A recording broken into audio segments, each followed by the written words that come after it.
Imagine a ruler at the height of power, his word, law, his reach, limitless. He stood as the ultimate authority, revered as a living god. But what could possibly challenge such a man? What force could bring his world crashing down? This is the story of a pharaoh whose name became synonymous with tyranny. We journey back to ancient Egypt, land of the Nile and the pyramids. Here a mighty empire flourished, its wealth and armies unmatched. At its head stood Pharaoh, believed to be divine. His decrees shaped millions of lives and he believed himself invincible. But a challenge arose, not from a rival empire, nor from rebellion within. It came from a humble shepherd, Moses, carrying a message from a power greater than Pharaoh could imagine. The message was simple: let the Israelites go free. The air crackled with tension as the ancient world held its breath. How would this god-king respond? Would he yield, or would pride lead him to ruin? The story of this pharaoh is more than history. It's a lesson about the limits of human power. Even the mightiest can fall. Pride, unchecked, can blind even the greatest rulers. And sometimes the most profound challenges come from the most unexpected places.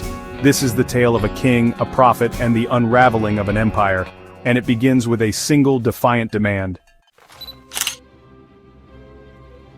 Who was this pharaoh? In Egypt, pharaoh meant great house, the center of all power. Over time it became the title for the king himself, the supreme ruler, chief priest, and commander. He was seen as the vital link between gods and people, his authority absolute. But this pharaoh went further. He claimed to be a god. The Quran records him declaring, "I am your Lord, the Most High." Such audacity wasn't just personal pride, it was a tool to demand total obedience. Disobeying Pharaoh meant defying the divine order itself. His court and priests reinforced this image, building temples in his honor. This belief in his own godhood became his fatal flaw. It blinded him to reason and deafened him to warnings. When Moses and Aaron brought signs from the one true God, Pharaoh saw only a threat to his own divinity. He could not accept a power greater than himself. His pride became an impenetrable wall. It set him on a collision course with destiny. Pharaoh's arrogance was not just personal, it was political, spiritual, and absolute. He demanded loyalty, and any challenge was met with scorn. But pride, as history shows, is a dangerous master. Pharaoh's refusal to listen would lead to consequences beyond his imagination. And so the stage was set for a confrontation that would echo through the ages. Egypt dazzled the world with its wealth and wonders. Gold flowed, cities thrived, and the pyramids touched the sky. But beneath the splendor was suffering, an empire built on the backs of slaves. Among them the Israelites, once peaceful residents, now forced into brutal labor. Their lives were harsh, their hope fading. Into this world stepped Moses, raised in Pharaoh's palace but an Israelite by birth. He had fled Egypt after a violent act, only to return as a prophet with a divine mission. His message to Pharaoh was clear: let my people go. This demand shook the empire to its core. Pharaoh scoffed, why should a god-king heed the god of slaves? He dismissed Moses and increased the Israelites' burdens. The Israelites' suffering deepened, but so did their resolve. Moses persisted, undeterred by Pharaoh's scorn. The confrontation was no longer just about freedom, it was about whose power would prevail. Pharaoh's pride clashed with Moses' faith. The fate of an entire people hung in the balance. The world watched as a humble prophet challenged the might of Egypt. The struggle between oppression and liberation had begun, and Pharaoh's refusal would soon unleash consequences he could not control. The stage was set for a series of events that would change history. The first sign of divine power was about to descend upon Egypt. God's response to Pharaoh's stubbornness was not immediate destruction, but a series of escalating warnings. The 10 plagues struck Egypt, each a direct challenge to Pharaoh's supposed power and the gods he claimed to embody. The Nile turned to blood, frogs overran the land, gnats and flies tormented all. Livestock died, boils afflicted the people, and hail destroyed crops. Locusts devoured what remained, and darkness enveloped Egypt for 3 days. With each plague, Moses repeated God's demand: let my people go. Pharaoh wavered, sometimes promising freedom but always relenting as soon as the crisis passed. His pride would not let him submit. The plagues grew more severe, each one a blow to Egypt's pride and Pharaoh's authority. The people suffered, but Pharaoh's heart remained hardened. He could not accept defeat, nor acknowledge a power greater than his own. The pattern was clear.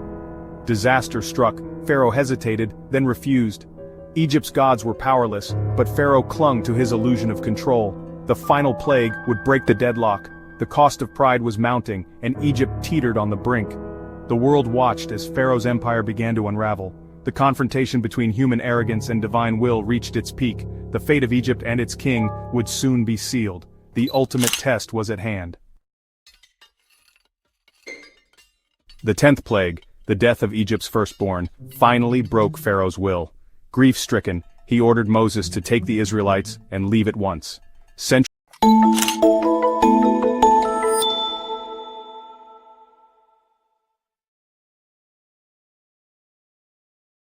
of bondage ended in a single night. The Israelites fled, carrying hope and haste into the unknown. But Pharaoh's pride was not truly broken. As the shock faded, anger and arrogance returned. He could not bear the loss of his slaves nor the blow to his power. He rallied his army and pursued the Israelites to the edge of the Red Sea. Trapped between water and Pharaoh's chariots, the Israelites despaired. But at God's command, Moses stretched out his hand, and the sea parted. A path opened through the waters, and the Israelites crossed on dry ground. Pharaoh, blinded by rage, ordered his army to follow. But once the Israelites were safe, Moses stretched out his hand again. The waters crashed back, engulfing Pharaoh and his army. The might of Egypt was swept away in a moment. The God-king met his end in a watery grave. The Israelites were free, and Pharaoh's pride was his undoing. The story of the Exodus became a symbol of liberation for all time. And the lesson of Pharaoh's fall echoed through history. Pharaoh's dramatic demise became a cornerstone of faith for millions. But the story doesn't end with his death. The Quran makes a remarkable claim. Pharaoh's body was preserved as a sign for future generations. For centuries, this was a matter of faith. Then, archaeology uncovered the mummies of ancient kings. Among them, some believe, lies the very Pharaoh of the Exodus, perhaps Merneptah or Ramesses II. His preserved body, thousands of years old, is on display in museums today. Visitors can look upon the face of a ruler who defied Moses and claimed divinity. He lies silent, a testament to the limits of earthly power. The preserved Pharaoh is a warning. Arrogance and oppression have consequences. His story is not just ancient history, it's a living lesson. The reach of divine justice endures, and the legacy of Pharaoh's pride remains for all to see. What do we learn from Pharaoh's fall? His story is a timeless warning about the dangers of pride. Pride blinds us to truth, hardens our hearts, and leads to ruin. Pharaoh had everything: wealth, power, a vast empire. But his arrogance was his undoing. True power, this story teaches, lies in humility and justice. Moses, armed only with faith, brought down a king who thought himself a god. The lesson is clear: worldly might crumbles before spiritual strength. No one is above accountability. Pharaoh's preserved body is a sign that tyranny has an end. Oppression will not last. The fall of Pharaoh is not just history, it's a living lesson for every generation. Power is fleeting, justice endures. The story endures as a call to humility, compassion, and faith, and as a reminder even the greatest empires can fall.